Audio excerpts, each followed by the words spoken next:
पाकिस्तान के खिलाफ हुए ऑपरेशन सिंदूर के दौरान ब्रह्मोस मिसाइलों का प्रहार देख दुनिया इसकी कायल हो गई थी।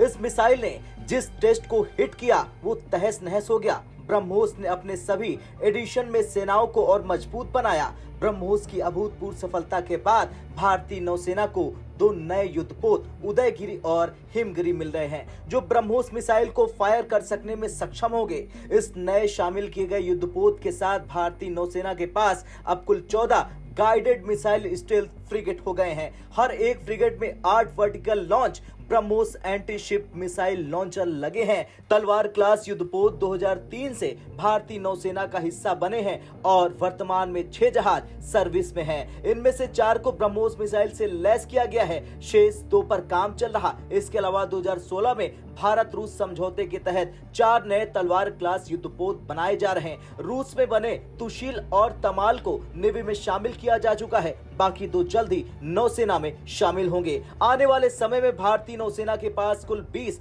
गाइडेड मिसाइल स्टील फ्रिगेट होंगे, जिनमें 7 नीलगिरी क्लास, 3 शिवालिक क्लास और 10 तलवार क्लास के जहाज शामिल होंगे। इसके अलावा नौसेना के पास कुल 13 डिस्ट्रॉयर्स हैं। इनमें से प्रत्येक नया डिस्ट्रॉयर 16 ब्रह्मोस लॉन्चर से लैस है, जबकि पुराने डिस्ट्रॉयर्स में से 8 लॉन्चर थे। इसमें से 4 विशाखापट्टनम क्लास के गाइडेड मिसाइल विध्वंसक, 3 कोलकाता क्लास के, 3 दिल्ली क्लास के और 3 राजपूत क्लास के गाइडेड मिसाइल विध्वंसक शामिल है। अगर इन सभी को मिला दिया जाए तो भारतीय नौसेना 2030 तक एक ही समय में 300 से अधिक मिसाइलें चला सकेगी। नौसेना का लक्ष्य सभी युद्धपोतों को ब्रह्मोस से लैस करना है, जिससे भारत की समुद्री ताकत और रक्षा क्षमता बहुत मजबूत हो जाएगी। चलिए अब जानते हैं नीलगिरी कैटेगरी के युद्धपोत की क्षमता क्या है। दरअसल आत्मनिर्भर भारत अभियान के तहत नौसेना को एक के बाद एक स्वदेशी युद्धपोत सौंपे जा रहे हैं। प्रोजेक्ट 17A के तहत नौसेना के लिए 7 नीलगिरी कैटेगरी के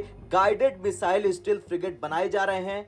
2015 में मझगांव डॉक लिमिटेड यानी MDL के साथ 4 और garden reach shipbuilders and engineers limited के साथ 3 स्टील फ्रिगेट का अनुबंध किया गया था। प्रोजेक्ट 17A के हिमगिरी और उदयगिरी युद्धपोतों की सबसे शक्तिशाली विशेषता यह है कि वे एंटी सरफेस और एंटी शिप वॉरफेयर के लिए ब्रह्मोस से लैस है। ये एयर डिफेंस तोपों और Barak 8 long range surface to air missile से लैस है। इसका उद्देश्य एंटी एयर वॉरफेयर में नेवी को मजबूती देना है। इसके अलावा ये युद्धपोत पनडुब्बी रोधी युद्ध के लिए वरुणास्त्र और पनडुब्बी रोधी रॉकेट लॉन्चरों से सुसज्जित है।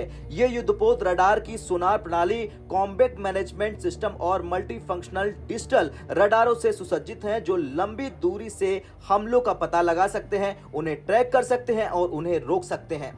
इस युद्धपोत पर 2 हेलीकॉप्टर भी आसानी से उतर सकते हैं और इन्हें रखने के लिए एक हैंगर भी है। प्रोजेक्ट 17A के तहत बने ये सभी 7 युद्धपोतों में 75% उपकरण स्वदेशी कंपनियों से लिए गए हैं। इनका डिजाइन भी स्वदेशी है और इस युद्धपोत में इस्तेमाल हुआ स्टील भी स्वदेशी है। इसे नेवी वॉरशिप डिजाइन ब्यूरो ने डिजाइन किया है। 6700 टन का ये फ्रिगेट 30 नॉटिकल मील प्रति घंटे की रफ्तार से चल सकता है। और सबसे बड़ी बात कि प्रोजेक्ट 17A के सभी युद्धपोत शिवालिक श्रेणी के युद्धपोत से 5% बड़े हैं। अब आपका क्या कुछ कहना है? जिस तरह से भारतीय नेवी में शामिल हो चुके हैं ये 2 खूंखार योद्धा, उसे लेकर कमेंट कर जरूर बताएं। जय हिंद।